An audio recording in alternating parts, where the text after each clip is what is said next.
在内地上映4天，票房就以破亿的电影《闺蜜》来到香港举办首映礼。导演黄真真携主演薛凯琪以及鲜少回香港出席活动的钟汉良一同亮相。首映礼上，主办方特意送上了根据电影中3位女主角形象做成的唇膏，众主创还大开香槟庆祝票房大卖。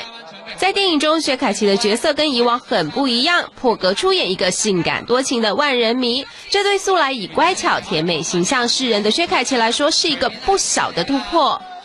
我觉得这一次就很开心，因为真真导演跟他合作过很多次，然后这一次是在我就是演艺圈里面就是最大突破的一次吧。因为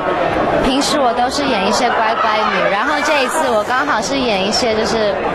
她就是一个很性格很强烈，然后喜欢就是爱情路上喜欢一夜情啊，就喜欢就是不是很专一的一个女生。那我一看到剧本我就说，这样子对我来讲是一个很大的突破，那所以就接了这套电影。当天虽然没有电影中的好闺蜜陈意涵和杨子姗的陪同，薛凯琪却一点也不显得孤单，因为她在生活里的好闺蜜方大同当天也是特地赶来为薛凯琪捧场。然后你就是她的男闺蜜吧？也可以这么说啊，我觉得就是尽量能够，如果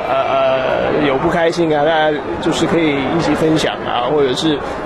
一起互相支持啊，对。在电影中，钟汉良扮演一个临到婚期却反悔的男生林杰，更被电影中的3位姐妹淘现场抓包劈腿。对于这个略显灰色的角色，钟汉良却有自己的理解。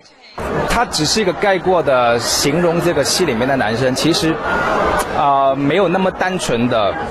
形容他。其实如果你把这个戏看完，像我看完这个剧本，我就有另外一种感觉，就是其实男跟女之间或者是爱情里面没有那么绝对